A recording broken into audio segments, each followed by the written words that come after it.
네, 감사합니다. 오늘 이렇게 참여해 주신 우리 목사님들은 아마 제 생각에 세 가지 이유 때문에 선택했다 생각했는데, 첫째는 하나님을 너무너무 사랑하고 그중에서도 하나님 말씀을 어떻게 더 잘 전할 것인가 관심 때문에 참석하셨고, 두 번째는 우리 용기총을 매우 사랑하셔서 이렇게 참석하셨다 생각이 들고, 세 번째는 최강희를 좋아해서 오늘 자리에 오셨다 생각해요. 그래서 오늘 아침에 오시는 분들 몇 명을 보면서 오늘 최강희 팬클럽 회원들의 모임이 있는 것 같다 이런 생각이 드는데 맞죠? 네. 참석해 주셔서 매우 감사를 드립니다.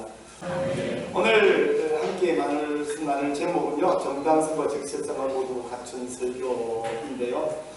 오늘 여기에 참여하신 분들은요, 모든 분들이 이런 관심 갖고 있어요. 어떻게 하면 설교를 더 잘할 수 있는가, 이런 생각을 갖고 있어요.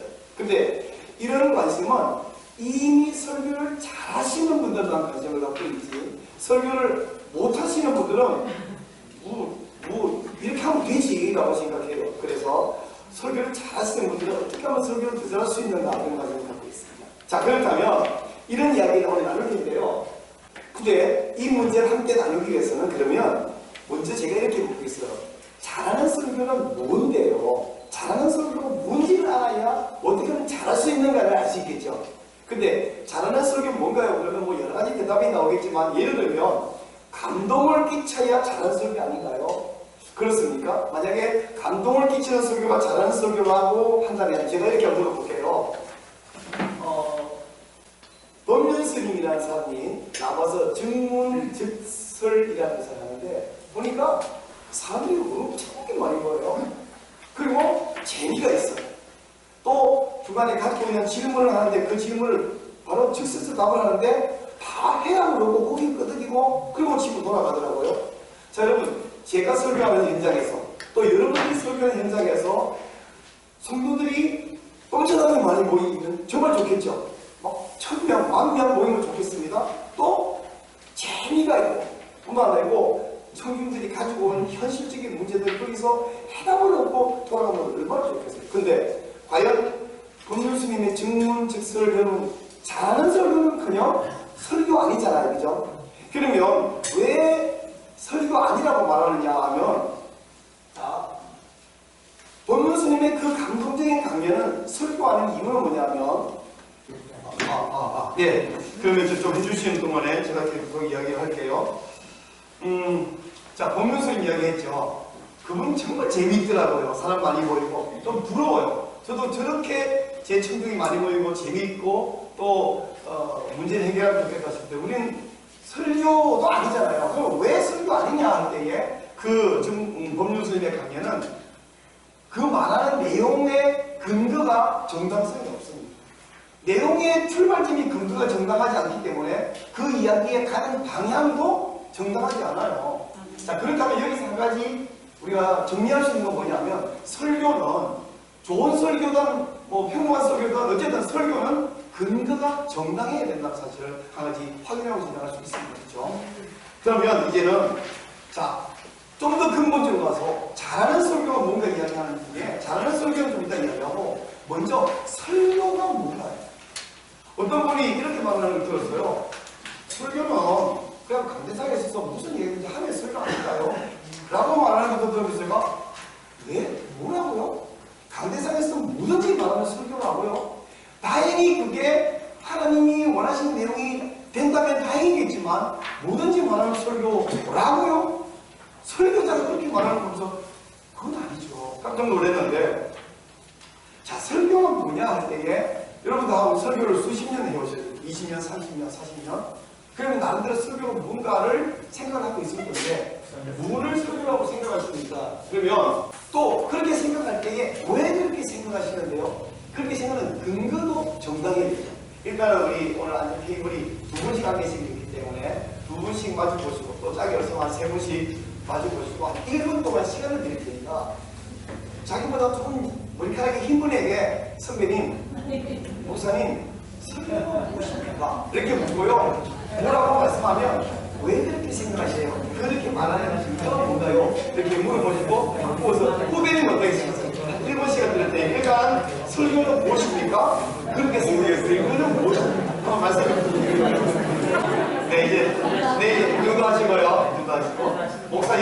선생님은 마이크를 잡으면 놀지 모른다. 자, 그러면 본인이 좀 전에 말씀하신 거나 또 옆에 동생이 들은 내용 중에 이 내용은 정말 멋있습니다. 라고 생각하는 게 있어요. 한 두어 번 계시고 발표 한번 들어보고 제가 이야기할 텐데요. 자, 본인이 나 이렇게 되겠다. 아니면 옆 사람이 로봇이다. 아이고 누가 지금 한두 번 말씀해 주실래요? 우리 전영숙 목사님께서 네. 설교란 무엇입니까? 정의를 좀 내려보시라니까요. 하나님의 말씀을 근거로 해서 이렇게 잘 전달하는 것이다. 그냥 내 생각을 말하는 것이 아니라 말씀을 근거로 해서 잘 해석해서 전달하는 것이다. 이렇게 말씀하셨습니다. 와, 장영선 목사님도 보시는데 이경선 목사님 또 보신다. 박수 주세요. 나도 한마디 하고 싶다. 또 없으세요? 누가? 한 분 더. 그 얘기인가요?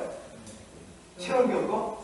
네, 너무 조용하니까. 자, 그러면 여러분이 이제, 자, 우리는 이렇게 말하는데, 박사라고 된 당신은 뭐라고 설교를 정의하고 싶습니까? 이렇게 묻고 싶은 거 아니에요, 그죠? 자, 그러면 이제 제가 이야기할게요. 저는 설교는 무엇이냐 할 때에 설교를 한 단어로도 정의할 수 있고, 두 단어로도 정의할 수 있고, 세 단어로도 정의할 수 있고, 한 문장으로 정의할 수 있다고 생각하는데요. 한 단어든 한 문장이든 정의인데 왜 그렇게 말하는가? 이유가 정확히 정답이죠.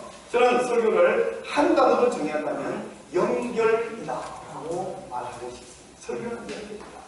설교를 두 글자로 정의하려면 설교는 해석과 전달이다. 이렇게 정의하고 싶습니다.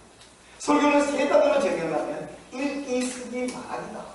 그러니까 기억은 저쪽 연결이다. 해석과 전달이다. 읽기, 쓰기, 말하기다. 자, 그러면 제가 설교를 이렇게 한 단어 혹은 두 단어 혹은 세 단어로 정의하는 근거가 뭘까? 이 근거를 함께 나누다 보면 설교가 무엇인가에 대해서도 알게 되는 건 아니라 앞으로 내가 설교를 어떻게 준비해서 어떻게 되겠다는 이야기가 정리가 잘 될 것입니다.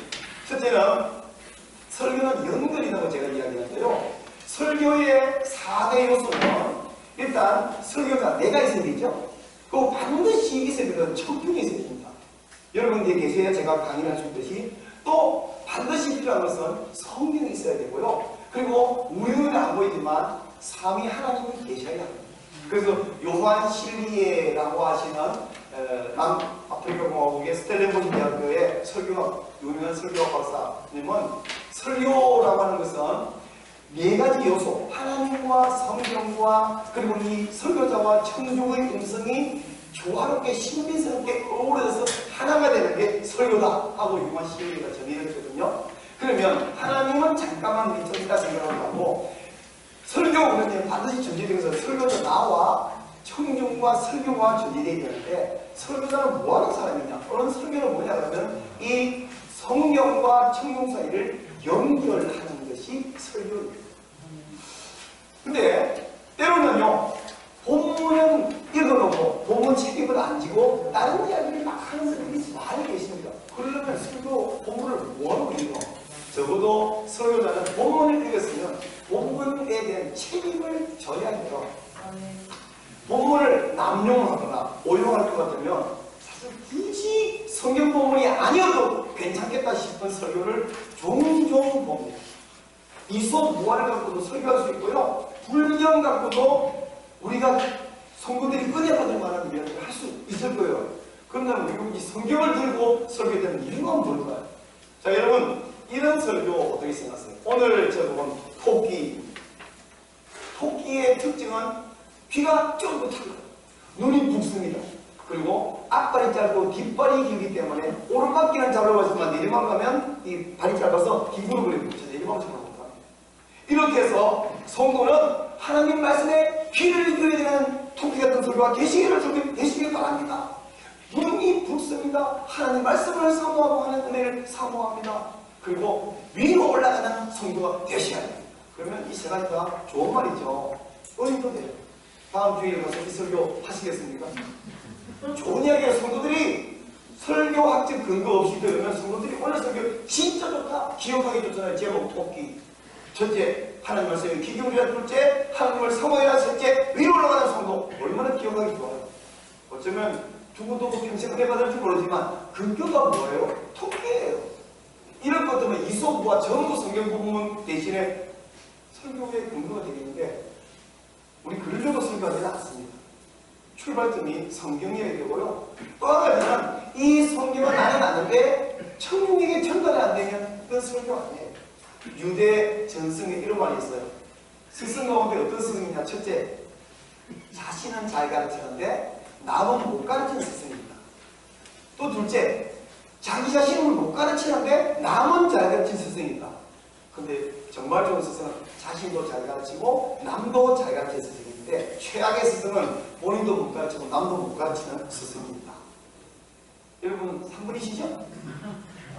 네. 3분이 되는데 3분이 아니면 어떤 말이냐? 안타까운 사람은 자기는 잘 가르치는데 남을 못 가르치는 사람이 있어요. 즉 나는 성경을 알고 해석했는데 전달이 안 되는 사람입니다. 저희의 지도 교수님은 너무너무 아는 게 없어요. 그저 10몇 년 동안의 교수생활하면서 논문을 60편을 써놨어요. 대단한 사람입니다. 근데 무슨 말 하는지 모르겠어요. 그래서 그분의 이야기를 하는데 2년 걸렸어요.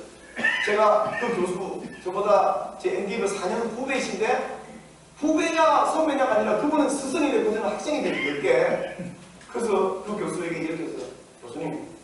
교수님만 만나면 교수님 생각하면 제가 떠오르는 노래가 하나 생겼습니다. 옛날에는 안 그랬는데 어떤 노래냐면 그대 앞에만 서도 왜 나는 작아지는가.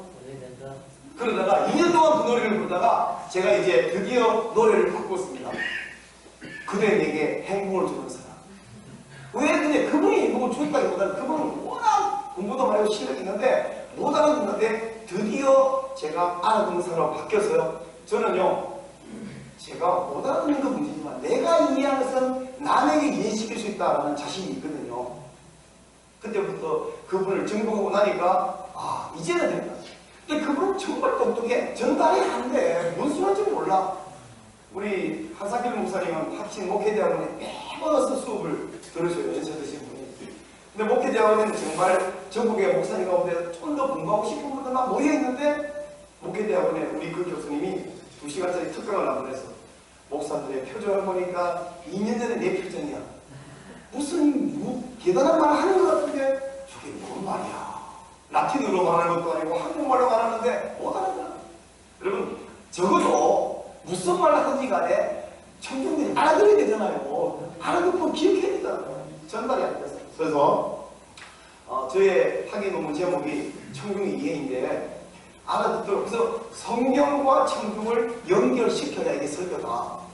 이게 제 박사학위 논문이에요. 성경 본문의 세계와 신자의 세계를 연결하기 위한 설교자의 청중 이해. 이게 제 학위 논문 제목인데 이걸 우리 이용현 회장님 들었는데 이용현 회장님 계시지만 제가 굉장히 존경하는데 저분이 설마 이 논문을 소장하시라고 제가 사무총장과 관계해서 예의로 드렸지 읽으시라고 생각 안 했는데 아침에 조청기도만 지고 드렸더니 밤 12시 5분에 문자 메시지가 왔어요.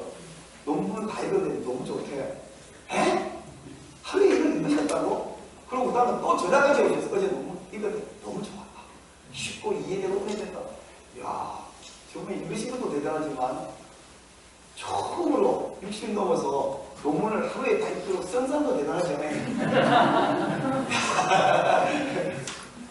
자, 연결하는 것이 청중이 연결하는 것이 설교입니다. 두 번째는요, 설교는 뭐냐면 해석과 전달이다. 저는 그렇게 정의되어요. 설교는 본문을 청중에게 전달하는데 그냥 전달하는 게 아니라 반드시 해석해서 전달하는 것이 설교입니다. 그래서 설교에서 첫 번째 중요한 것은 성경 해석이에요. 뭐 다른 무슨 말을 아무리 잘한들 성경 해석이 잘못되어 버리면 우리 학교 다닐 때 이런 말 들었어요. 잘못된 성경 해석을 통한 은혜로운 설교. 그건 불행 중 다행이긴 한데 잘못된 성경을 통해 해석을 해주고 은혜로운 설교하면 불행 중 다행이지만 어쩌다가 한 번은 괜찮을 정도로 평생 그러면 큰 일이죠. 그래서 성경 해석이 가장 중요하다. 저의 지도교수는 설교에서 성경 해석이 80%다라고까지 말합니다. 몇 프로는 자기 생각이지만요. 어쨌든. 그리고 또 한 가지는 반드시 청중에게 전달이 돼야 되기 때문에 두 번째 중요한 것은 청중 전달이 중요합니다. 자, 여러분 해석과 전달이 중요하기 때문에 이 이야기를 좀 지금 보이는 그림은 부산 광안대교 야경인데 제가 직접 찍은 사진이에요. 바다 한가운데 가로지르는 큰 다리를 놓는데 왼쪽 지점에서 오른쪽 지점이 너무 거리가 멀잖아요. 바로 다리가 연결이 안 되니까 가운데 거대한 기둥 2개를 세웠습니다. 마찬가지로 우리 성경과 청중사에는 거리가 역사적으로 또 이 문화적으로 거리가 너무 멀어요. 그래서 이 둘을 연결시키기 위해서 우리가 기둥을 둘을 받고 다리가 연결이 되는데 두 기둥은 뭐냐면 성경과 청중 사이의 두 기둥은 해석이라는 기둥과 전달이라는 기둥인데요. 근데 이 기둥을 박는데 바다에 호동이 띄우서는 없잖아요. 어떤 근거가 있어야 되잖아요. 마찬가지로 해석과 전달이라는 두 기둥을 서 있는 근거가 뭐냐면 해석은 정당성이 있어야 됩니다. 그게 제대로 된 성경의 해석이 맞느냐 하는 것이고요. 두 번째는 전달은 정치성이 있어야 돼요. 장례식 가지고 결혼식 설교하거나 거꾸로 하면 안 되지 않습니까? 오늘 여기 목사님들이 모였는데요. 목사님들에게 맞는 말 해야 되고 어떤 전도 집회는 전도에 맞는 설교를 해야 되는 것처럼 정치성이 있어야 돼요. 그래서 정당성 있는 해석을 해야 되는데 여러분 이런 말 아시죠? 이 영어 아시죠? 엑세제시스, 에이세제시스 무슨 말이냐면 우리 헬라어 다 배우셨는데 에크, 로봇 끌어낸다는 건데 해석을 본문 잘 해석해서 본문으로부터 뜻을 이끌어내는 이 엑세지스 한국말로 주해입니다. 근데 이 주해어를 반대로 에이스, 우리 헬라에서 에이스 안으로 들어간다는 건데요. 내 생각을 성경 부분에 집어넣어가지고 이걸 아드니스로 끌어서 내 하고 싶은 이야기를 해버려요. 나의 하고 싶은 말을 본문에게 하게 만든다. 이걸 에이세제스, 이걸 보고 자의적 해석이라고 번역합니다. 엑세제시스가 돼야지 에이세제시스가 되면 안 되는데 이런 실수를 많이 해요. 그건 하나님 말씀을 오용하는 것이죠. 정당하지 않습니다. 그래서 정당성은 엑세제시스가 좀 안 되게 이런 강단에게 꼭 붙여주셔야 돼요. 그리고 엑세제시스가 돼야 한다는 것입니다. 그래서 설교는 뭐냐면 정당성과 정치성을 양쪽 다 모두 갖춘 설교. 이게 오늘 제 강의의 제목입니다. 자, 그러면 이제 설교는 첫째 연결이다 그리고 둘째는 해석과 전달이 되고 세 번째 읽기, 쓰기, 말이다라고 할 때 사실은 지금 했던 이야기하고 같은 얘기인데 표현을 바꿀 뿐이에요. 읽기라는 것은 그냥 성경문을 쭉 읽으면 끝나는 것이 아니라 읽고 이해하고 제대로 해석하고 거기 주는 세상을 끌어내는 까지가 저 읽기예요. 그리고 이 읽기는 해석이 다시 말하면 정당성, 정당한 정당한 해석이 되고요. 그 다음에 말하기는 전달이 돼서 나는 말하고 있는데 청중은 뭔 말인가? 그건 말하기 아니에요. 혼자 떠드는 것이지. 그래서 제대로 전달이 되는데 이것은 알아만 듣는다는 게 아니라 적실하다는 것을 포함하는 것이고요. 이제는 이 두 가지 얘기 조금 했으니까 이렇게 하기 위해서 설교자의 내가 뭐냐면 설교문을 작성해야 됩니다. 그건 당연히 저는 글로 써야 한다고 생각하는데 어떤 분은 저는요 소설교를 발언하게 되는데 글로는 못 쓰겠더라고요. 한 번은 그렇지 못하면 4번 들어가면 그건 아주 심각하다고 생각하는데 쓰기, 설교문을 작성해야 되는데 이것은 그냥 글로만 써도 된다는 것이 아니라 앞에는 뭘 말하고 중간에 뭘 말하고 어떤 강조하고 어떤 예발을 두고 쭉 해서 어떤 결로 됐다는 이 전체 구성, 플롯이 필요해요. 그래서 효과적인 구성을 어떻게 할 것이냐. 그래서 읽기와 쓰기와 말하기 이 세 가지가 바로 설교다 저는 이야기하는데요. 효과적인 설교문을 구성하기 위해서 플롯을 하기 위해서는 여기에 아리스토텔레스가 말한 시약에서 말한 반전과 깨달음의 원리가 들어가야 돼요. 여기에는 효과적인 수사가 들어가야 되고요. 그리고 청중은 뭘 생각하고 청중은 어떻게 가고 청중은 어떻게 사는가에 대한 어떤 청중의 위치에 있는가에 대한 이해도 포함되어야 쓰기를 할 수 있습니다. 자, 그러면 이제 한 단어, 두 단어, 세 단어인데 이렇게 이야기를 다 종합해갖고 설교를 한 문장으로 말하면 뭐냐 하면 설교란 첫째, 정당성 있는 성경 해석으로부터 도출된 메시지를 둘째, 수사학적 목적을 따라서 구성된 형식을 갖추어서 셋째, 청중의 상황에 적실하게 전달해 주는 것이 설교입니다. 그러니까 제가 이 본문에 주시는 세 가지 해석과 구성과 전달 이 세 가지만 잘하면 설교와 할 수 있어요. 설교를 잘하는 이 세 가지예요. 제가 여러분 첫 번째 시작이 그거잖아요. 어떻게 하면 설교를 잘했었나요? 어떻게 하면 해석과 구성과 전달만 잘하면 그렇죠. 그게 쉽냐? 해석 한 가지만 하게도 최소 한 학기를 이야기했는데 한 학기 이야기하면서 내용을 들었지만 익숙하는 데는 몇 년이 걸리죠. 구성도 마찬가지고 전달도 마찬가지인데요. 오늘 이 세 가지를 다 말하면 얼마나 좋겠어요. 그러면 제가 1시간 사이에 이걸 다 말하면 설교 교수들은 다 할 일이 없겠죠. 그렇지 않습니다. 오늘 저도 해석 이야기를 좀 더 집중적으로 하고요. 나머지 시간이 어떻게 될지 한번 지내보겠습니다. 첫째요. 해석과 전달을 잘하기 위해서 해야 되는 일은 뭐냐면 탈상황화와 재상황을 얘기하는데 성경 본문은 상황 속에 들어있습니다.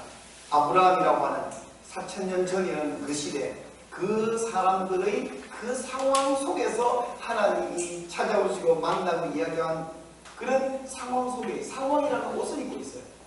근데 그걸 그대로 갖다가 줘버리면 마치 맥주 뚝 잘라가지고 씹지도 않고 녹이지도 않고 그냥 갖다 얘다 먹으라 이렇게 하는 거예요. 혹은 피 뚝뚝 흐르면 소고기 뚝 잘라가 먹으라 이건 안 되잖아요. 마찬가지로 본문을 그냥 갖다가 줘버리면 설교가 아니에요. 아 내가 본문 그대로 가서 성경적으로 설교했다. 그렇지 않습니다. 요리를 했어. 요리를 해야지 소고기를 뚝 갖다 돼지고기를 뚝 갖다 주면 안 되잖아요.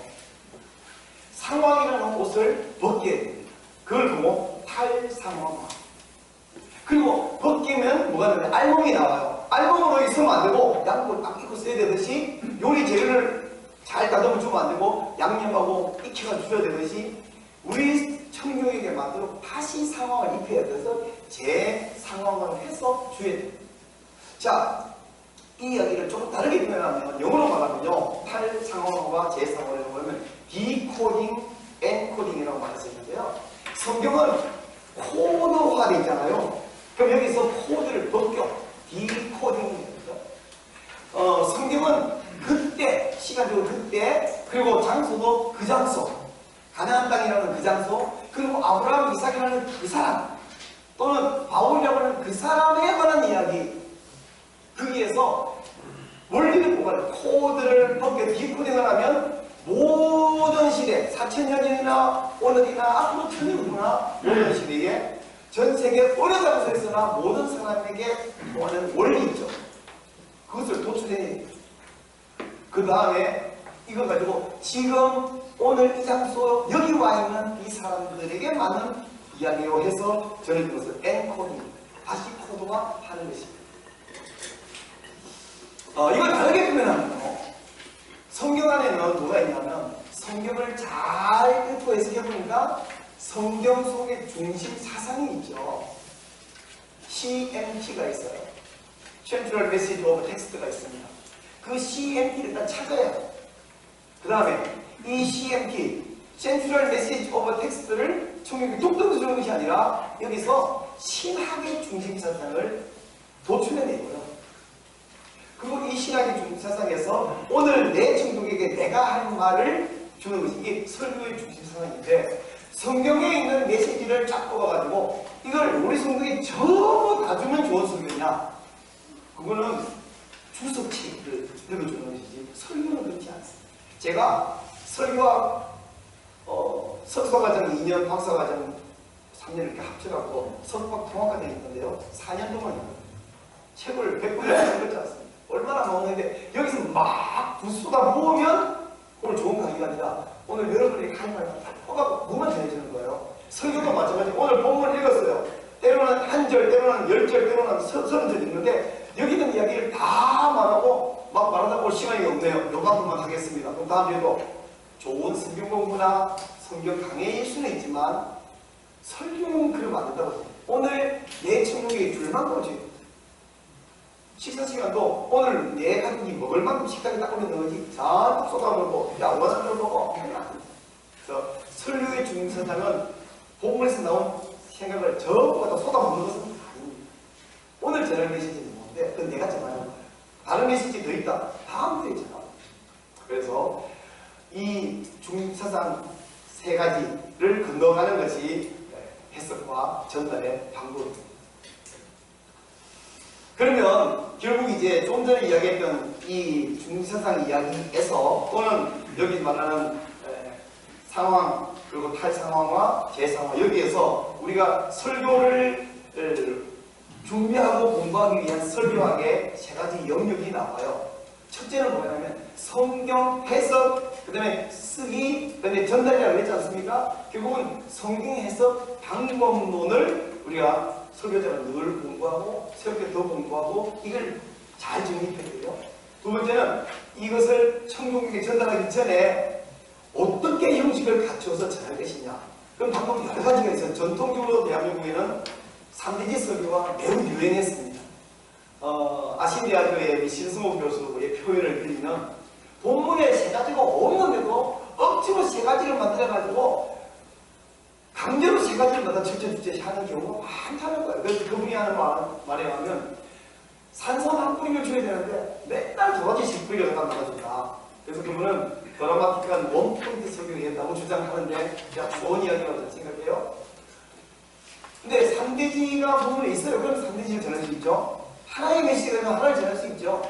또 이 외에도 플롯이 있는데 이 플롯 이야기는 유진 롤이나 폴스커 윌슨이나 이 신설교 학자들이 이 설교 전달 플롯에 대해서 아주 잘 이야기하는 게 많이 있습니다. 기회에 있다면 그 이야기만을 더 집중적으로 같이 공부하고 워크숍하고 그런 시간을 다음에 가지려고 합니다. 그래서 형식 구성법을 배워야 돼요. 굉장히 익숙하게 배우는데 총은요 권총도 있고 소총도 있고 기관총도 있고 대포도 있지 않습니까? 권총 하나가 가지고 전쟁할 수는 없어요. 그래서 한 개씩 한 개씩 익숙해가고 이제 필요할 때마다 무기를 잘 써야 전쟁할 수 있듯이 이 전달 방법은 딱 하나밖에 없는 게 아니에요. 3대지밖에 없는 게 아니고 3대지도 익숙하게 해놓고 필요할 때 쓰고 원포인트도 익숙하게 해놓고 또 이 이야기식 설교 무슨 플롯이 있는 설교도 계속해서 배워 나갈 때에 성도들이 잘 받으시고 또 세 번째는 청중에게 전달했는데 청중의 상황을 이해를 해야 돼요.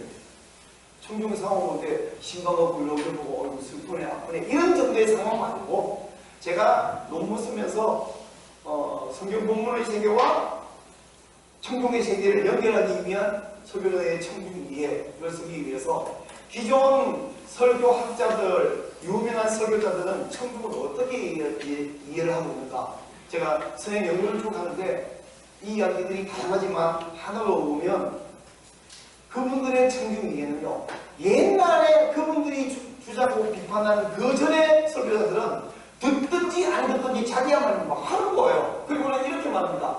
우물이 깊다 하지 말고 두리밥을 늘어뜨려. 그게 대부분 같은 경우 얼마나 좋겠습니까? 그러지 말고 저는 오히려 브루스 윌킨슨 교육학 박사 브루스 윌킨슨의 이 말을 저는 오히려 받아들입니다. 청중이 배우지 못했다면 교사는 가르치지 못한 것이다. 저는 그 말이 맞다고 생각하거든요. 청중이 못 배웠는데 니들이 무식해서 그래 니들이 두레박을 늘어뜨려 그러지 말고 어쨌든 배우게 만드는 것이 교사인 것은 그래서 배우게 만들어야 되는데 이 신설교학자들이나 이분들이 볼 때 그 전에 설교자들은 듣든지 안 듣든지 자기만 막 떠들었다는 거야. 근데 이분들이 어떻게 받아들이는가 하는 이 러닝 프로세스를 잘 이해해서 청중이 알아듣도록 전달듣도록 해낸다. 그거 굉장히 강조했는데 맞는 말이에요. 그런데 이분들의 이야기를 다 모았더니 커뮤니케이션 스킬, 전달 기법에 포인트 있고 강조점이 있는데 그것은 굉장히 중요하고 맞는 이야기지만 청중 이해의 여러 가지 측면 중에 한 측면이에요. 그게 다가 아니라는 것이죠. 그래서 청중 이해를 저는 다 차원적으로 접근해야 되는데 최소 세 가지 차원에서 청중을 이해된다. 이것이 제 논문의 핵심 주제예요. 그래서 커뮤니케이션 기법은 청중 이해 중에 한 개다. 나머지 아까 말한 설교의 4대 요소 중에서 하나님이 계시고 성경 본문이 있고 설교자가 있는데 이 청중은 하나님하고도 관계하고 성경 본문하고도 관계하고 설교자하고도 관계하거든요. 하나님 앞에서 청중은 누구냐 하면 신학적 존재예요. 성경 본문하고 사이에서 청중은 누구냐 하면 해석학적 존재이고요. 설교자와 청중 사이에서는 의사 전달적 존재예요. 근데 많은 분들이 청중 이해를 하려고 말해요. 그래서 부분은 뭐냐면 이 의사소통적 존재, 전달 부분에 매우 강조를 했는데 거기 한정되어 있어요. 그래서 신학적 존재로서 또는 해석학적 존재로서 청중 이해에 제가 설명을 제 논문에 해놨습니다. 어쨌든 이 부분을 우리가 집중적으로 공부를 할 필요가 있습니다. 그러면요, 이제 성경 해석학 그리고 이 구성 형식, 구성 방법 그리고 청중 이해에 따르면 해석학 이야기를 좀 더 할게요. 해석학에서 3중 관점의 성경 해석 방법론. 이것은 더글라스 스튜어트와 고든 피가 쓴 성경 해석 방법론. 이 김의원 교수님이 오래전에 번역해 놓은 책인데요. 이 책에 의하면 또 모든 분들이 동의합니다. 성경은 해석을 이렇게 3중 관점으로 해석해야 된다.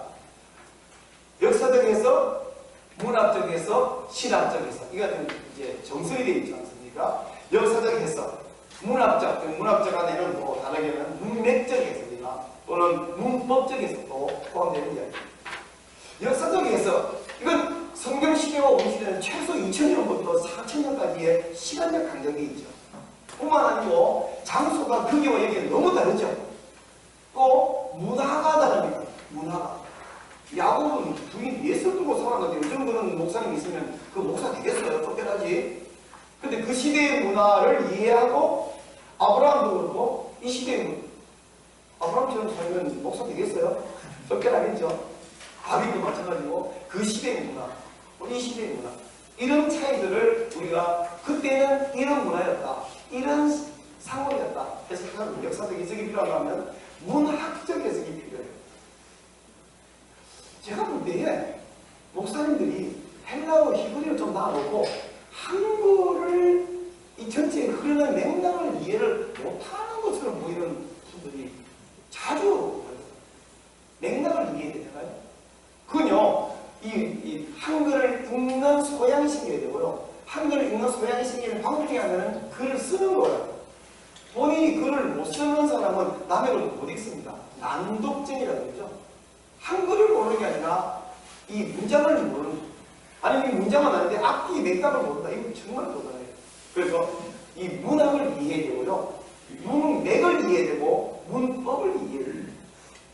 그러면 신학적 해석이 필요한데 신학적 해석은 전체 성경, 토타 스크립투라와 우리 속해 있는 정통 신학과 내가 오늘 말하려고 하는 이 메시지 조화가 신학적 해석이에요. 그래서 감동을 주느냐, 오늘 얼마나 감동적으로 전했냐, 얼마나 재밌었냐, 재미있는 이성을 좋게 했고, 특별히 한국 사람은 지적인 내용보다 이 마음이 뭔가 뭉클하는 것이 좋기 때문에 길자의 목사님이 그런 말씀 하셨다면서요. 부교육자 돌아가고, 야, 설교는 말이야, 3번 웃기고 1번 돌리면 무조건 성공이야. 성도들은 은혜 받은 데는 확실한데 내용이 부실한데 정당하지 않은데 3번 웃기고 1번 돌리면 와, 설교 잘한다고 돌아갈 것 같지만 하나님이 칭찬하실까요? 물론 그분이 근거 부당하게 된다는 말은 아닙니다. 그러나 부당하다면 근데도 3번 웃기고 1번 돌리면 한국 사람은 그게 중요해요. 3번 웃기고 1번 돌리면 진짜 좋아요. 근데 웃기는 것도 어렵고 울리는 것도 더 어렵잖아요. 이제? 그래서 감동을 주는 거 중요하고 좋지만 그보다 출발점 해석이 훨씬 중요하다. 이승재 교수 표현에 의하면 설교의 80%의 비중은 해석에 있다 라고 말합니다. 자, 좀 전에 제가 역사적 해석, 문학적 해석, 신학적 해석 이 3중간적 해석 이야기했는데 역사적 해석을 우리가 잘하기 위해서는 성경 배경에 관해서 알아야 되죠. 공부해야 되죠. 여러분 뭐 신학 대학을 다니면서 다 구약사도 배웠고 신약사도 배웠고 중간사도 배웠어요. 전체를 쫙 깨뜨려서 알고 계셔야 되는데 이거 모르면 엉뚱한 소리 해요. 우리 옛날에 이런 조커가 있었어요. 그 70세 은퇴하시고 나면 평생 고생 많이 하셨다고 예우하느라고 무엇이냐면 성지순례 보내줬거든요. 그 성지순례 가서 보니까 40년 동안 설교했는데 이 현장하고 안 맞는 설교를 했어. 그러니까 이제 엄청 후회하고 울고 돌아오셨어요. 그래서 우리가 그걸 이제 약간 비하해서 보냐면 평생 거짓말을 얼마나 했는지 확인하러 간다. 한 번은 이스라엘에서 성지순례 가이드를 하는 장재인 목사님이 가이드하는데 한국 연세 드신 목사님 표정이 굉장히 어둡더라고요. 지금 몸이 아프신가 마음이 그러신가 늘 눈치를 봤는데 마지막 날쯤에서 장 목사님 내가 평생 이걸 모르고 설교해서 거짓말이 너무 마음이 아프다. 이런 내용을 장 목사님 당신만 알고 있으면 되겠느냐. 우리 한국 교회를 위해서 한국 교회 목사님들 이런 것들 가르쳐 주면 얼마나 좋겠냐 라고 이 무임 목사님이 말하는데 하나님의 음성으로 들리더라고요. 그래서 이분이 유학을 다 마치고 박사학위 논문을 써야 되는데 접어놓고 한국에 돌아와서 이스라엘 밥 아카데미를 만들었다는 거니까 밥, 백그라운드 오브 바이블 성경의 배경. 그래서 책도 쓰고 열심히 가르치다가 재작년에 다시 가서 박사학위 논문을 쓰고 작년에 돌아왔어요. 이 배경을 알아야 되지 않습니까? 그래서 감사하게도 제가 이분에게 아카데미에서 하는 모든 강의를 다 듣고 정리하고 그분이 하는 강의에서 일부러 저에게 시간을 주어갖고 당신이 바빠서 빠진 게 아니라 뒤에 앉아있으면서 저에게 강의할 수 있는 시간을 총 8일이나 기회를 놓고 정말 또 제가 강의하기도 하고 같이 듣기도 하고 했는데 거기서 하는 강의는 새로운 건 모르겠고 그분이 했던 강의는 제가 설명했습니다. 저를 굉장히 아껴주는 한 후배 목사님은 그분 표현을 그대로 옮기면 목사님 설명이요 장 목사님보다 이해가 더 잘 돼요. 이렇게까지 말씀을 있었는데 저는 이 강의를 즐겨 노예 목사님이나 또 뒤에 있었던 거다 여기 좀 목사님들에게도 강의를 했던 적이 있는데요. 이 백그라운드 바이블을 알아야 돼요. 모르면 성경을 왜곡되게 해석하고 거짓말을 하게 돼요. 네가 나를 사랑하느냐? 그 사랑은요 우리가 사랑 사람 누가 말이냐 그 사랑하고 전혀 다른 사랑이에요. 가족이라는 개념도 다르고 문화가 아주 달라져서 역사적 해석을 했는데 이런 배경을 무시하고 내 마음대로 막 내국하는 일부러도 하고 혹은 몰라서도 하고 그 주로 이단들이 하는 방법인데 우리는 이단이 아닌데도 불구하고 몰라서 그렇게 아드님성한 경우가 있죠. 이거 방법 없어요. 공부해야 돼요. 제가 이런 이야기를 제가 속에서 앞으로 할 기회를 마련할 텐데 좀 호응해 주시고 여러분을 위해서 배우면 좋겠고요. 여기 말하는 것들을 중심으로 역사적 해석을 위해서 준비를 해야 됩니다. 또 하나는 문학적 해석, 문법적 해석, 문맥적 해석을 해야 되죠. 우선 문맥을 알기 위해서는 성경을 읽어야 되는데 성경은 한국말 읽어가지고는 그게 다 이해되는 것 같은데 다 이해가 안 되더라고요. 그래서 성경은 2번 읽으면 다르고 10번 읽으면 다르고 한 50번 읽으면 달라져요. 뿐만 아니고 요즘은 한글 번역이 개역 성경 외에도 세번역, 우리말 성경, 또 현대어 성경, 현대인의 성경, 또 공동 번역, 또 쉬운 성경, 또 뭐 있더라? 뭐 굉장히 한 10개는 되는 것 같아요. 바꿔서 읽어보세요. 달라요. 느낌이 다르고 그래서 본문이 풍성뿐만 아니라 그 다음에는 성경인데 오늘 읽을 설교 본문만 잘라서 읽지 말고 1장부터 마지막까지 통으로 읽으면 이 부분이 보이는 느낌이 달라요. 히브리서 10장 24절에서 모이기를 대하는 어떤 사람들 스크까지 하지 말고 그걸 꼭 잘라갖고 열심히 모여야 됩니다 라고 늘 생각하고 성경했는데 어느 날 히브리서 처음부터까지 읽으면서 여기를 모인다고 하는 것이 믿음에 열심히 떨어져서 안 모이는 문제도 있지만 그 시대에 예수교를 버리고 유대교로 돌아오라고 하는 압력 때문에 이렇게 안정받으면서 우리가 차라리 모이지 말자 라고 하는 생각으로 이 모이기를 대하는 수가 있습니다.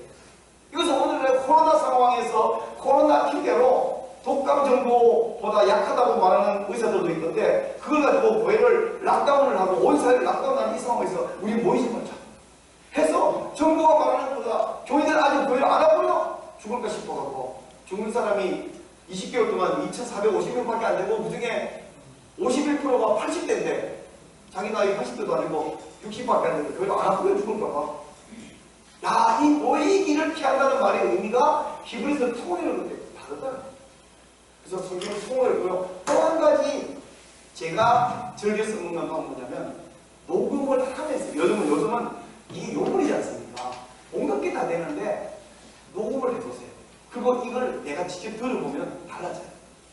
저는 설교와 박사과정 하면서 종합시험을 치기 전에 중요한 설교학의 이론들을 다 정리한다고 다 외워지는 게 아니어서 이걸 제가 끊임없이 차 타면 계속 들리도록 했더니 제 것이 되더라고요. 성경 본문을 제가 녹음하고 제가 다시 들어보면 그게 유명한 성우가 한 것 못지않게 은혜가 돼요. 그래서 요즘 그 유튜브에 들어가면 유튜브 쇼츠라고 1분 미만의 그 짧은 영상 올리는 기능 하나 있어요. 거기 올려놓고 제가 수시로 켜서 들어보고 또 반복해서 들어보는데 자 보세요. 소리를 줄이고 있습니다. 저희 그 유튜브에 들어가서 최강희 목사라고 검색하고 그 아래쪽에 내려가면 쇼츠에 제 이 영상 떠 있거든요. 그럼 믿음의 교육 또 온전하게 하시는 이 예수를 바라보자. 그런 그 앞에 있는 기쁨을 위하여 십자가를 참으사 부끄러움을 개의치 아니하시니 하나님 보좌 우편에 앉으실 겁니다. 너희가 피곤하여 낙심하지 않기 위하여 죄인들이 이같이 자기에게 거역하신 일을 참으신 일을 생각하라. 아멘. 이러므로 이게 유튜브 그 쇼츠 기능이 그 짧은 것을 가만두면 계속 반복해요. 그래서 차 타고 좀 심심할 때 이거 켜놔버리는 거예요. 그냥 계속 반복해 나오면 제가 끊임없이 듣는 이것도 하나의 제게 방법입니다. 나중에 이게 속된 말로 귀에 못이 막혀요. 그리고 달달달 외우잖아요. 그러면 감동이 달라지더라고요. 그래서 성경 본문을 읽는데 여러 가지 방법을 써보세요. 그 중에 제가 개발한 방법은 내가 녹음하면서 듣는다. 이거 지금 제가 방금 보여드린 것은 제가 녹음한 음성하고 제가 이 텍스트 집어넣은 영상을 합쳐가지고 이 영상을 만들었어요. 영상 편집 기술을 익히고 나니까 그림과 동영상과 텍스트와 음성을 만들어 조합해서 편집을 했으니까 굉장히 자유로워졌어요. 얼마나 좋은지 몰라요? 또 한 가지는 문맥을 이해하는데 성경을 많이 읽어야 되는 건 너무 당연한 이야기인데 목사님들이 성경만 맨날 읽고 있으면 안 되고요. 성경 외의 책 그러면 신학서적이요? 신학서적 외의 책들은 읽으셔야 됩니다. 책 읽을 시간 어디냐고요? 족구하면 바쁜데 족구할 시간 줄여서 책 읽으면 얼마나 좋겠어요? 여러분 옆에 계신 분에게 성경 말고 신학서적 말고 최근에 한두 달 안에 읽은 책이 뭔가 한번 물어보실래요? 요즘 무슨 책 읽어보셨습니까? 나 쳐다보고 묻지 마세요 이런 명이 계시는데 최근에 무슨 성경 외의 책 혹은 신학서적 외의 책 그런 책 읽은 적 없다. 여러분 일반서도 좀 읽으시기를 바랍니다. 또 한 가지는 통례적, 문법적 해석을 하려면 원어를 이해해야 되는데 원어 그러면 저도 비유고요. 히브리어 와 대학 때부터 배웠어. 헬라어 대학 때부터 배웠어. 학점도 A 받았어. 근데 모르겠어. 근데 이들이 아주 자신 분이 몇 분 계셔요. 그러나 대부분은 자신이 없는데 저처럼 자신 없는 분들에게 굿뉴스가 두 가지. 첫째는요. 여러분 거기 가서 이제 써놨어요. 바이블허브닷컴이라는 그 사이트에 그 써놨잖아요. 들어가시면 거기에 헬라어 혹은 히브리 본문이 나오고 파싱이 해놓고 뜻도 써놓고 물론 영어로 써놨습니다. 한글 자동 번역을 하면 번역이 뭐 어색하게 돼요. 차라리 영어를 보는 게 자연스럽던데 이 바이블허브닷컴에 들어가셔서 거기 아주 잘 파싱인 것을 보실 수가 있고요. 그 영어라서 별로 제외니까 도움이 안 되는데 그런 걸 위한 제가 굿뉴스가 드릴게요. 베들레헴 성경이라고 인터넷에서 무료로 다운받을 수 있는 그걸 있는데 거기 여러 가지 버전 중에서 4.23 버전 베들레헴 성경 4.2.3 버전에 들어가면요 이 성경이 좋은 점은 뭐냐면 일단 무료예요. 무료고 설치할 필요가 없이 그냥 목사해놓고 실행만 하면 돼요. 바로 옛날에 그 맥킨토시가 그런 방식이었거든요. 설치가 없이 그냥 바로 실행하면 되지 얘가 그냥 복사해놓고 실행하면 돼요. 얼마나 좋습니까? 근데 여기에 뭐가 있냐? 성경 본문이 한글과 영어 쫙 헬라어, 히브리어, 중국어 쫙 모든 번역이 다 있고 그리고 원어 뜻이 있고 그 용례가 설명이 쫙 돼 있고 그리고 호크마 주석이 통으로 들어가 있어요 안에. 근데 그 용량이 얼마 안 돼. 그거를 찾아가고 인터넷 다운받으면 시간도 걸릴 텐데 어딘지 잘 모르겠잖아요. 더 좋은 방법이 있는데 뭐냐면 여러분이 제게 그거 주세요 라고 하면 제가 무료로 한 번 다 드릴 건데 어떻게 드리냐면 카카오톡에다가 저에게 베들레헴 성경 주세요. 지금 받아요. 지금 카톡 보내세요. 그러면 제가 집에 가서 한 분 한 분 거기에서 다 읽어드리겠습니다. 앞쪽 다 읽어드리면 그냥 풀어서 바로 실행하시면 돼요. 필요 없는 거는 뭐 나는 그런 것 없이 헬라어 쭉쭉 읽습니다. 정말 할렐루야고 단소비 필요하다. 그리고 호크마 주석이 통으로 들어가 있어요. 그리고 필요하신 분은 저에게 직접 카톡 보내놓으시면 나중에 집에 가서 그분들마다 이거 앞쪽 넣어드릴게요. 무료예요. 베들레헴 성경 보시면 이 베들레헴 성경이 또 좋은 점은 뭐냐면 베들레헴 성경에 그 스트롱 코드가 붙어있는데 그거하고 바이블 후드에 붙어있는 코드하고 숫자가 똑같아서 이거 보다가 이거 클릭하면 되고 이거 보다가 이거 보면 돼요. 연결이 돼 있어요. 그 베들레헴 성경에는 원어의 그 원형으로 설명이 된다면 이 바이블 후에는 이것에 파싱이 돼 있어요. 어떻게 바뀌겠는가 연결시키면 서로 참 좋은 프로그램입니다. 그래서 원어를 봐야 되는데 원어가 자신이 없다. 그냥 베들레헴 설명만 봐도 그것만 대박입니다. 보시기 바라고요. 또 문맥 전체를 이해하는 정말 좋은 팁 하나는 구약의 파노라마, 신약의 파노라마라고는 이 성경 파노라마 프로그램이 있어요. 이건 그 달라스 신학대학원의 브루스 위킨슨 박사가 자기 박사학위 논문으로 쓴 것을 세미나로 만들어서 전 세계에 보급하고 있는 중인데 이거 제가 강사가 된 29년째예요. 93년부터 지금까지 계속해서 강사로 하고 있는데 코로나 상황 때문에 담임 목사님 설교도 잘 못하는 판에 이런 세미나를 저희들도 못 이루고 있지만 그러기 전까지는 여러 교회 가서 구약 파노라마 세미나 또 신약 파노라마 세미나를 계속해서 이건 목사님들도 정말 알아야 되겠지만 일반 성도들도 이 세미나를 합격을 하면 설교 들을 때 무슨 말인지 오인표를 해결하는 분이 전체 지도를 가지고 설교를 듣기 때문에 아멘 이해가 되고 정말 좋습니다. 그래서 이 코로나 좀 정리되고 나면 뭐 다른 구약 파노라마, 신약 파노라마 이건요 강사 훈련을 받으려면 수십만 원을 내고 며칠을 공부하고 와서 다 익혀야 되는데 그거보다 외주 주는 것이 훨씬 효율적이에요. 그래서 여러 강사 아무나 불러도 되지만 29년 경력의 최랑이를 부르면 잘 생겨버립니다. 근데 이게 옛날에는 총 2시간씩 3번을 해야 구약 파노라마 끝났는데 신약만 하는데 요즘 사람들은 다 긴 걸 싫어하더라고요. 그래서 실력 있는 강사는 어려운 걸 쉽게 긴 거는 짧게 하잖아요. 그죠? 제가 요즘 구약 파노라마를 6시간을 4시간을 줄여버렸어요.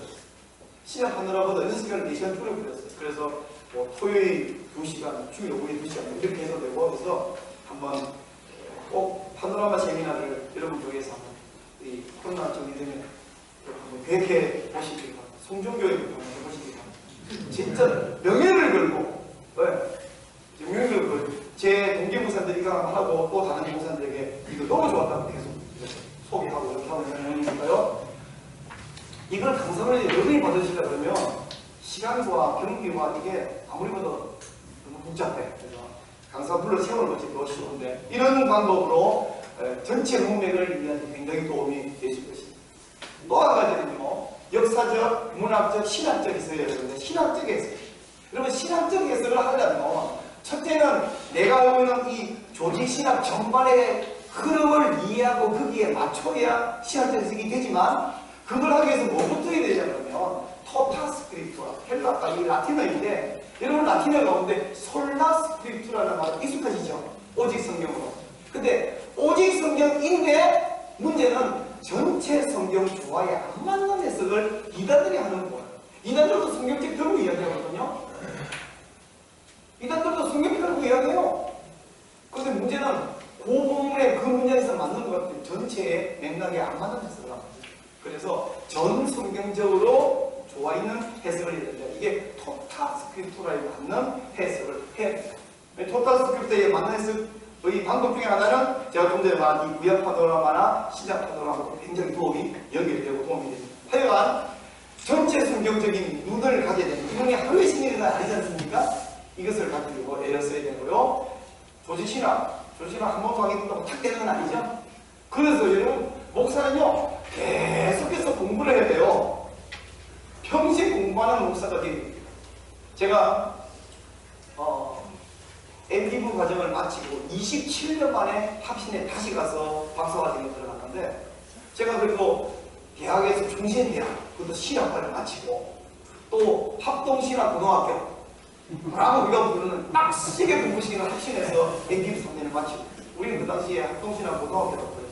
얼마나 빡시게 공부시켰는지 총신회에 간 친구들은 맨날 대고 하는데 우리는 축적해줘야 돼. 이 정도면 내가 7년 공부했으니까 설교도 할 수 있고 목회도 할 준비가 어느 정도는 됐겠거니 하고 목회를 한참 하다가 다시 박사관 들었더니 한 학기 공부하고 제가 스스로 탄식한 게 뭐냐면 이런 것도 모르고 설교한다고 깝쳤구나. 너무 창피하고 있나. 이제라도 이걸 알아서 진짜 다행이다. 이걸 제가 생각했는데 목사님들이 공부를 안 하고 이제 제가 옛날에 생각했잖아요. 이 정도 공부해서는 내가 뭐 이제 설교할 준비 됐겠다.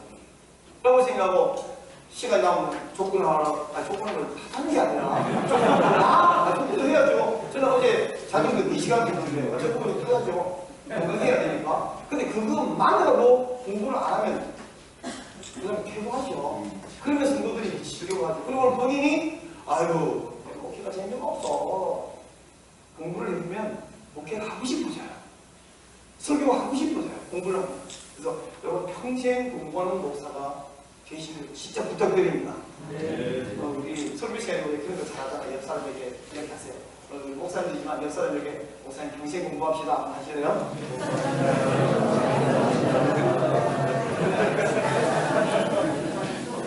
평생 공부합시다 이렇게만 들고 이렇게 한번 막장했어요. 저는 평생 공부하랍니다. 맞습니다. 평생 공부하는 목사님이 되시길 바라고요.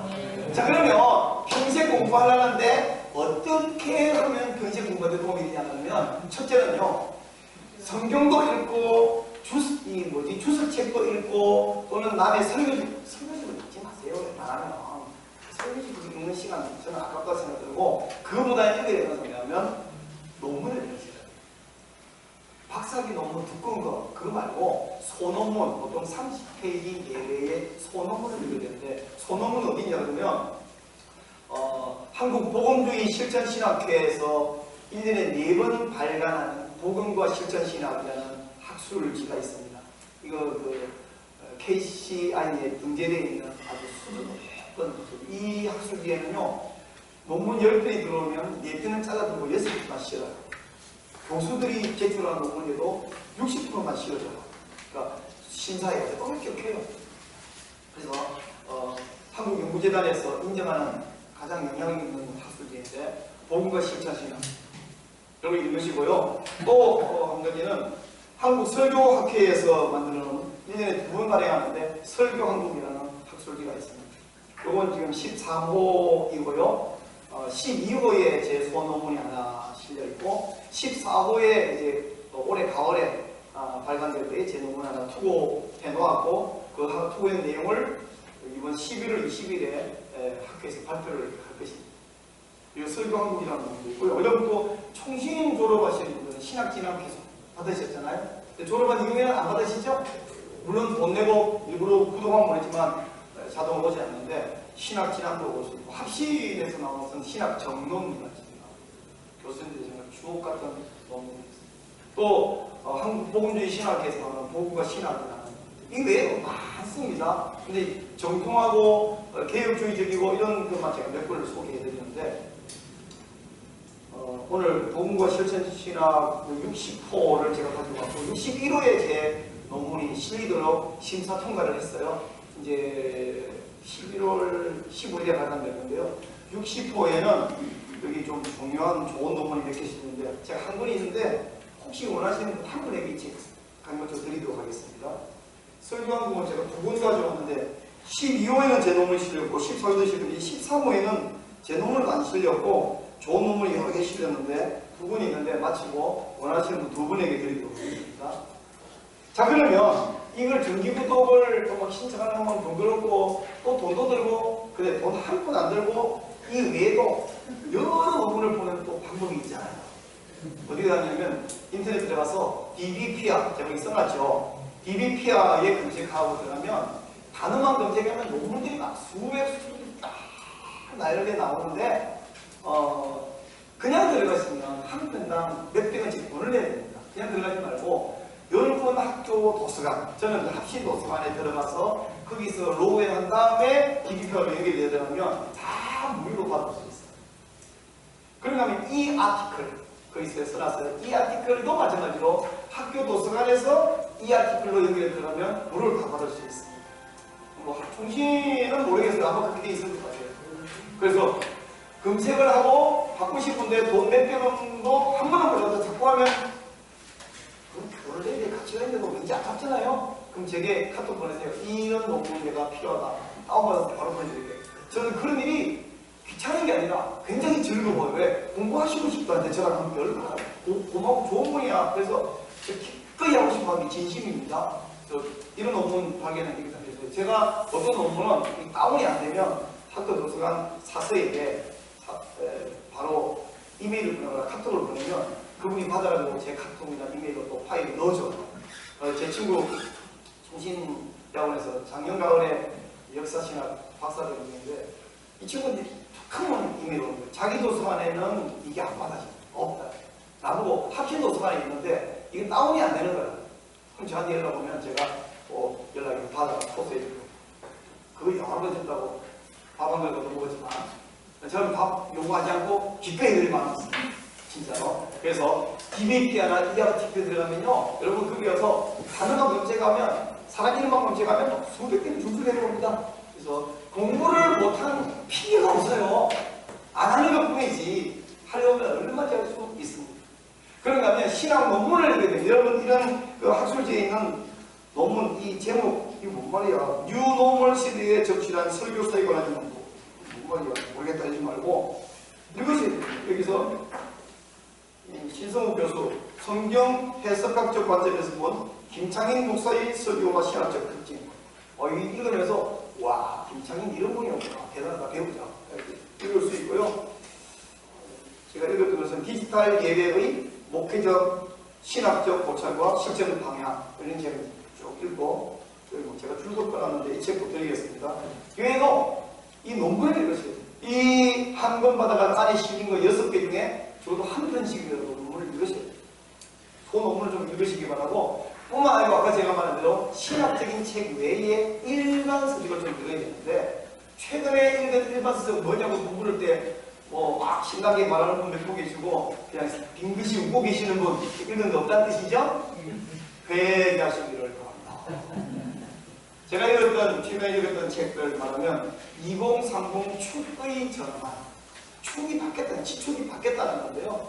지축은 뭐에서 바뀌냐면 인구에 의해서 바뀐다는 것이 이 책의 주장이에요. 사람의 이동. 그럼 어떻게 이동하냐? 돈은 사람에게 있다는 거예요. 그리고 그것이 모든 것을 결정한다는 것인데, 물론 이 책은 어떻게 앞으로 사고할 것인가 이런 것이 좋은 점이 있지만 축이 바뀌는 거예요. 앞으로 인구가 급속도로 늘 것이다. 두 종류를 얘기하는데 첫째는 실버 세대입니다. 실버. 어린애는 안 늘고 실버가 늘어. 죽지도 않아. 요즘 우리 안 죽잖아요. 그죠? 죽는 사람이 특이한 사람이잖아요. 80까지 건강하고 80까지 돈을 갖고 있고 이 사람들이 소비를 한다는 거예요. 그래서 실버 시대가 하나의 민족처럼 실버족이 는다. 또 한 가지는 지역적으로 아프리카가 뜬다. 아프리카 인구가 엄청 늘고 있대요. 그리고 아프리카의 보건 전도율이 엄청 높다는 얘기 들으셨죠? 그리고 우리 아프리카가 가면 어려우면 실버 세대로 가면 되죠. 우리 어차피 다 실버인데. 그래서 이런 이야기들이 축의 전환에 적혀 있고요. 또 한 가지는 제가 지금 집단지성이라는 무엇입니다. 다수의 머리는 한 사람을 없이 뛰어내요. 집단지성이라는 거. 이런 책 읽어보면 메타버스라는 책 보셨나요? 이름도 처음 듣나요? 그 새로 나온 버스 타고 나서 버스가 라고 하면 버스를 벌스, 유니버스의 벌스인데요. 메타버스인데 메타버스가 무엇인가? 이름도 처음 들으시면 오늘은 들어봤어요, 그죠? 이름만 들어봤으면 궁금하시죠? 그 책을 읽으시면 돼요. 제가 우리 지역 그 용인시의 관내에 여러 도서관이 있지 않습니까? 우리 용인시 진짜 좋은 점 중에 하나는 뭐냐면 내가 읽고 싶은 책을 도서관에서 빌려도 되지만 우리 동네 서점에다가 책을 가져오면 됩니다. 그냥 가져오면 안 되고 도서관 들어가서 책을 검색했는데 책이 없다. 그러면 그 책을 바로 대출 신청을 하면 좀 있으면 책이 서점에 도착했다고 문자가 와요. 그럼 서점에 와가지고 책을 받아와서 읽고 서점에 갖다 줘. 그러면 그 서점에서 도서관으로 간다. 그래서 서점에 도서관 책이 없다 해서 못 읽는 게 아니라 도서관에다가 신청하면 시간이 좀 많이 걸리더라고요. 근데 바로 대출을 신청하면 이틀 3일 만에 책이 와요. 그래서 메타버스라는 책을 읽어야 되는데 책이 계속 대출 중인 거야. 못 읽겠어. 그래서 바로 대출을 신청을 해버렸더니 책이 왔어요. 그래서 서점에서 이제 서점 주인하고 저하고 친해졌습니다. 저는 도서관에 신청하니까 서점에 나 때문에 책을 팔 수 있는 거예요. 국가 돈으로, 용인시 돈으로 책을 자기는 이제 하는 거죠. 그래서 이런 이용도 좀 하시고요. 도서관에, 이런 도서관 언제 가보셨어요? 그런 데는 안 갑니까? 도서관에 좀 가셔야죠. 물론, 제 친구 그 동백 사랑교회 유정기 목사님은 도서관 안 가더라고. 안 가고 대신에 무조건 성남에 자기가 아는 그 서점에 장로님한테 전화를 하면 책을 이만큼을 그냥 갖다 줘. 그리고 자기는 무조건 책을 사버려. 그래가지고 한 달에 서부에 막 튀기라고 있는데 그 정도 돈이 있으면 책은 사도 좋아요. 저자를 위해서. 근데 저는 그 정도 돈이 여유가 없는 것 같아요. 도서관 이용을 자주 하는데 도서관 책 가져다가 읽다가 이거는 읽고 나서는 안 되겠다 싶은 느낌이 탁 앞에 한 20-30페이지가 뭐 와요. 줄도 꺼야 되고 토스도 달아다야 되고 거기다가 주로 이 책에다가 이런 그 색깔 있는 꼬리표를 많이 달아요. 제가 읽고 줄 쳐놓고 그다음에 줄친 자리에다가 요즘은 그 문방구 가면 책 한 꼬리표 파는 거 아시죠? 그 탭을 붙여놔요. 그럼 나중에 거기 찾아서 읽으면 다음에 도움이 되고 그래서 글이 되는 책이 있으면 읽다가 도서관 책을 막 줄을 끌 수도 없고 줄권들을 이렇게 가져주니까 그다음에 이 책을 사버리고 읽다가 사버리고 하는데 책 사면 안 아깝잖아요. 그죠? 밥을 굶어도 책을 사야 되잖아요. 책을 사서 자 메타버스를 이용해서 주일학교를 이렇게 써봅니다. 김해가 한 교회 목사님이 쓰는 메타버스 교회학교라는 책을 읽어보시고요. 그러면 호모 데우스라는 책을 봤는데 이 유발 하라리라고 부르는 이스라엘 사람이 쓴 책이에요. 거의 600페이지라는 두꺼운 책인데 이 호모 사피엔스는 들어봤는데 호모 데우스는 뭐냐면 인간이 신이 되어버렸다 이렇게 이야기인데 이건 미래 사회가 어떻게 바뀌어갈 것인가에 대한 이야기를 하고 있는데 그 말이 무조건 맞다. 이거는 철저한 무신론자 진화론자이기 때문에 다 맞는 거라는 기분이 나빠요. 그러나 그건 안 하고 세상이 어떻게 흘러가기가 사실 알 수 있거든요. 목사는 다 지도자 아닙니까? 설교를 하면서 말로 설교만 잘하는 것이 아니라 미래사가 흘러갈 걸 알아야 설교를 잘할 수 있을 거 아니에요. 그럼 여러분 이 호모데우스 예수는 87이 뭔지 혹시 아시겠어요? 그 뒤에 있는 포노사피엔스의 129는 뭔지 혹시 아시겠어요? 모르실 겁니다. 이게 뭐냐면 제가 기분이 정말 나빠요. 이 호모데우스가 몇 년 전에 나온 책을 갖고 있는데 거기에 87세가 이제됐어요. 안 놀리시죠? 아니 신학 서적은 1세가 안 팔려. 2000권 찍어가지고 안 팔려서 다 친구에게 선물로 주고 있어 목사들이. 그죠? 선물 많이 받아보셨죠? 근데 이 양들 87세가 지금 이게 한 3년 전에 나온 책이에요. 지금은 더 많이 가서 그런데 호모사피엔스라는 책 제가 10년 전에 이제된 책을 도서관 받았는데 그게 129세가 미치겠는 거예요.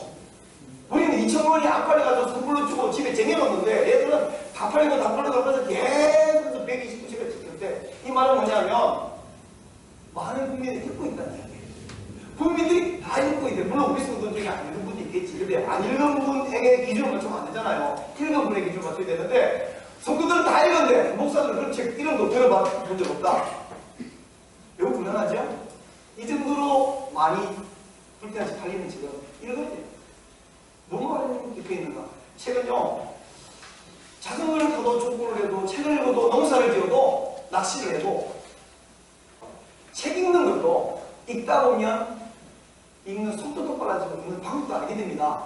안 읽으니까. 근데 박사 가지고 공부하고 이제 큰 소리 치는 게 옛날에는 좋은 책을 선물 받으면 와 좋은 책 주셔서 감사합니다. 이거 언젠가 읽어야지.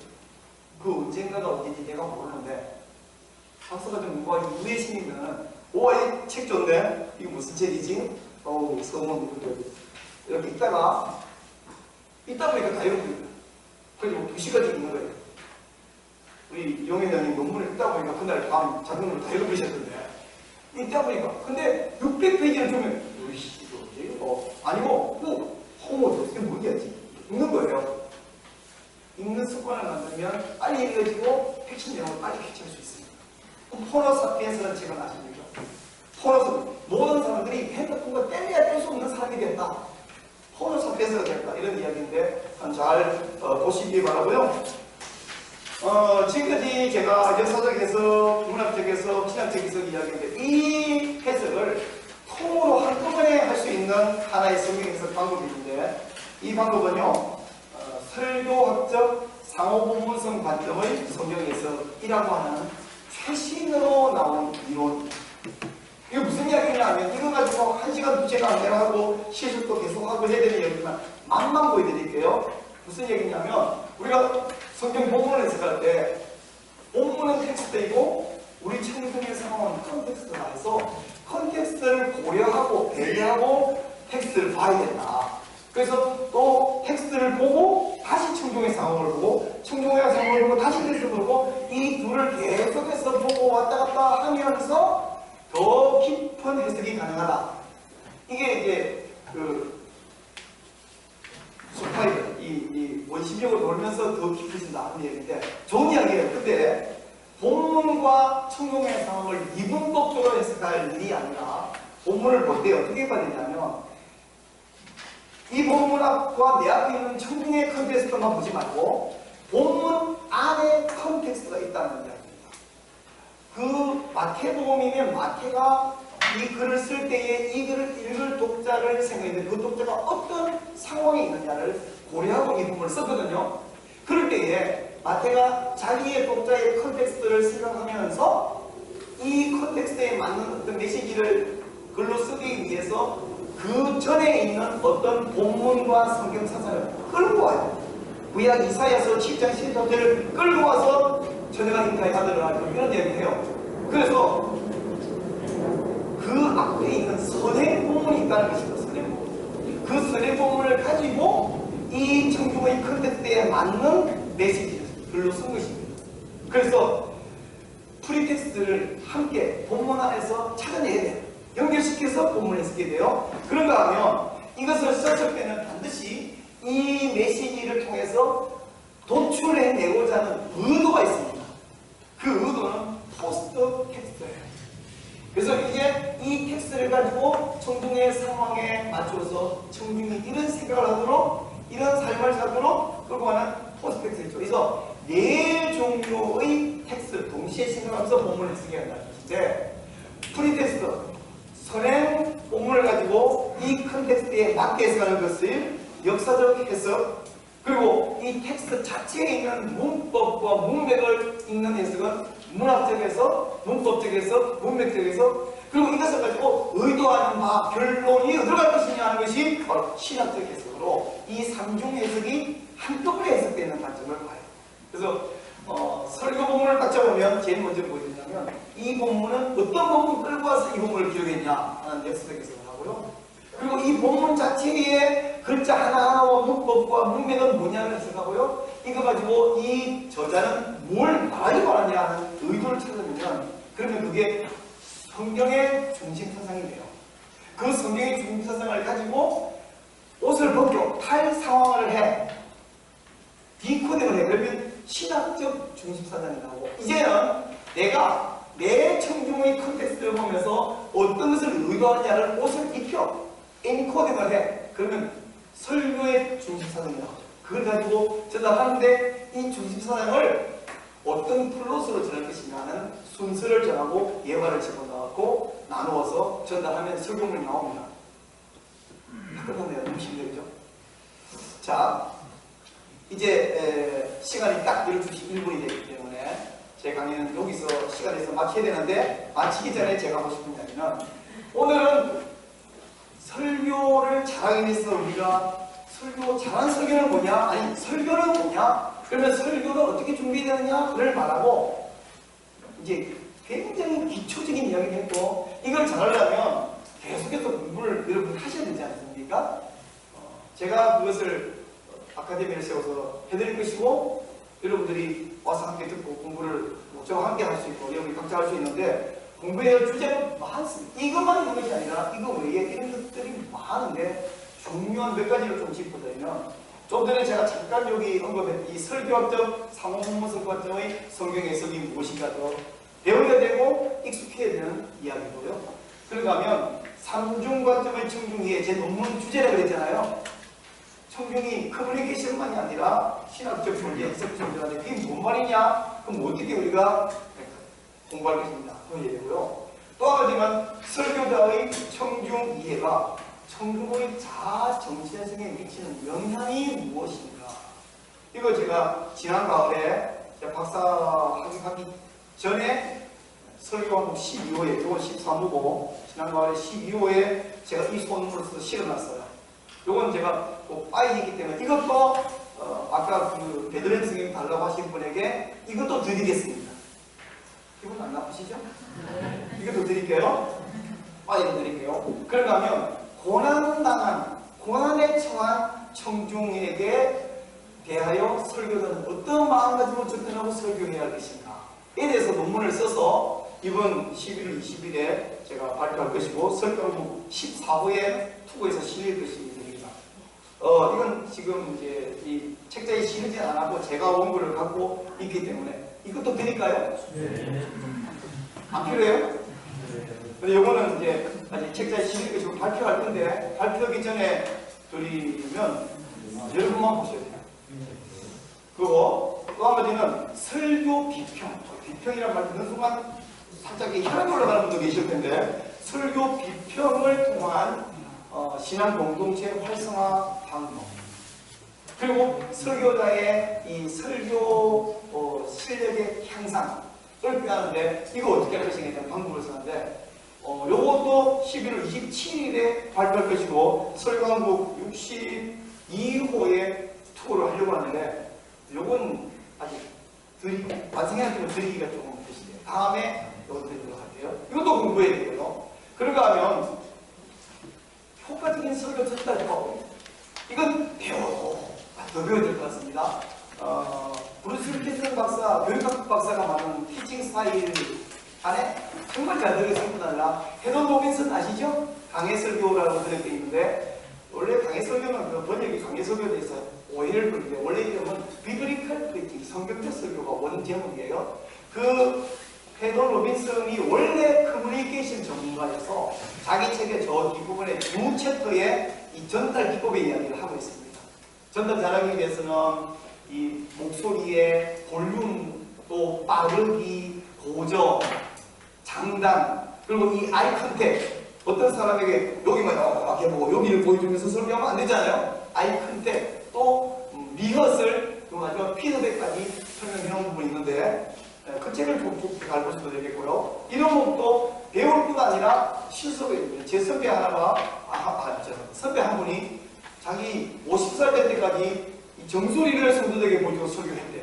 그래서 회개한다고 이야기하는데 이제부터 고개를 끈다고. 내가 그 얘기를 듣고 선배님 저는 30살 때부터 음을 보여주고 설교했는데 50살부터라도 음을 보여주고 설교는 정말 다행입니다. 정소리를 보여주고 이렇게 설교하면 안 되지 않습니까?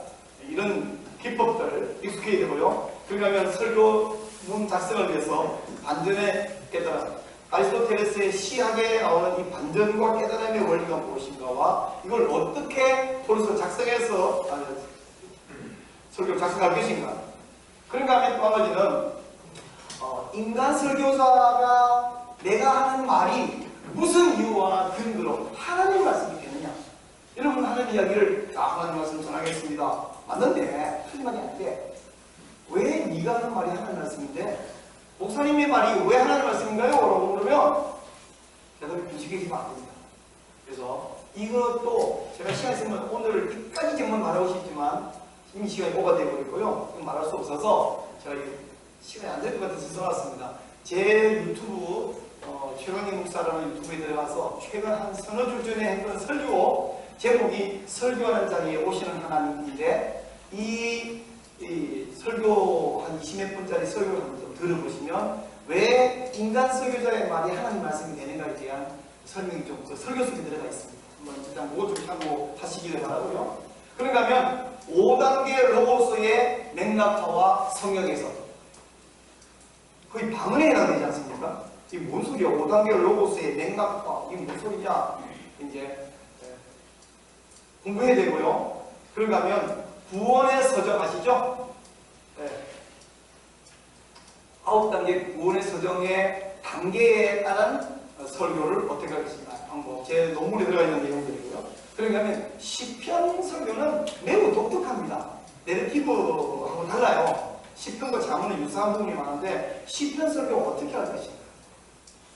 시편 설교는 하나의 이미지를 딱 잡아야 되는데 자 시편 설교 어떻게 할 것인가? 이것도 함께 공부할 필요가 있는 부분이고요. 한 학기짜리 원래는 근데 한번 공부를 부르고 그러니까 하면 적용이 마지막으로 중요하지 않습니까? 근데 적용을 CMP 본문의 중립선을 뽑아서 이걸 설교의 중립선으로 만든 다음에 총종에 전달까지 했는데 적용을 해야 되는데 적용을 어떻게 할 것인가? 일반적인 적용이 있는가 하면 구체적인 적용이 있는데 그걸 어떻게 나눠서 할 것인가? 이런 이야기들을 이 외에도 많은 걸 공부할 필요가 있습니다. 그런가 하면 더 보너스로 여러분 우리 코로나 사태와 함께 동영상 촬영을 꿈도 안 꾸던 분들이 이제 1인 방송가가 다 되셨는데 권준호 목사님 다 부모사 시키시는데 이 정답이에요. 코끼리를 냉장고에 넣는 방법 옛날 사람들은 1단계 냉장고를 넣는다 2단계 코끼리를 넣는다 3단계 냉장고를 닫는다 그게 이제 옛날 버전인데 신버전은 뭐냐면 코끼리를 냉장고에 넣는 방법 부모사 시킨다 이게 이제 신버전이거든요. 근데 문제는 분목사가 없어. 많은 목사님이 분목사가 없어서 문제가 돼요. 또 한 가지 방법이 돼. 아들을 시킨다. 근데 아들놈이 바로 안 들어. 그래서 이제 더 편한 방법은 뭐냐면 내가 한다. 설교를 촬영하고 그걸 영상을 편집을 해야 돼요. 어떤 목사님은 제가 그분 유튜브를 가끔 보는데 자기가 가가지고 카메라를 켜놓고 자기가 이렇게 올라가가지고 여기서 설교하는 그까지 다 보이는 그걸 잘라야지 안 잘라면 NG죠. 근데 자른 부분을 모르시는 거야 보면 그러니까 올리는 거잖아요. 그러니까 하면 중얼중얼 읽는데 무슨 약간 올려고 올리잖아요. 자 편집을 어떻게 해요? 여러분 그림, 사진과 영상과 소리와 텍스트를 내 마음대로 넣고 빼고 할 수 있으면 되게 잘해요. 여러분 워드프레스 못하고 설계 준비한다 생각하면 되게 답답하죠 벌써. 저는 이제는 편집을 못하면서 영상을 올린다? 그냥 답답하겠습니다. 필요하다면 이 부분 설교학은 아닌데 그때도 설교 관련해서 이런 부분도 원하시는 분과 함께 나누고 연습하고 배우고 하게 할 수 있는 이런 내용 이런 여러 가지 내용들을 계속해서 이제 공부를 하셔야 됩니다. 그래서 오늘 참석하는 우리 귀한 목사님들 참 감사드리고 또 축복합니다. 앞으로 설교를 잘하시지만 더 잘하게 될 줄로 믿습니다. 오늘 제 강의 1시간 30분 동안 강의가 정말 도움이 되기를 바라고 제가 설교 코칭 아카데미 대표라고 제가 이제 소개를 써드렸는데 설교 코칭 아카데미가 어디 있는데요? 요 안에 있습니다. 이제 제가 박사가 되면 이런 거 아시죠? 국회의원 한 사람은 혼자 입법기관인 거 아시죠? 마찬가지로 이 박사가 되면 신학 박사가 되면 저 혼자 하나의 신학교를 세울 자격이 생겨요 국가적으로. 그래서 이제 제가 신학교는 안 세웠지만 아카데미를 세워서 목사님들을 모시고 이렇게 같이 공부를 할 텐데 많이 성원해 주시길 바라고 이 외에 오늘 그 외에 카카오톡으로 저는 카카오톡 소통하기를 굉장히 좋아합니다. 문자 메시지는 이렇게 깨야 되는데 카카오톡은 컴퓨터로 가능하기 때문에 뭐든지 전화와 카카오톡으로 요청하시면 언제든 하고 설명을 해주고 모니터하고 이렇게 하도록 하겠습니다.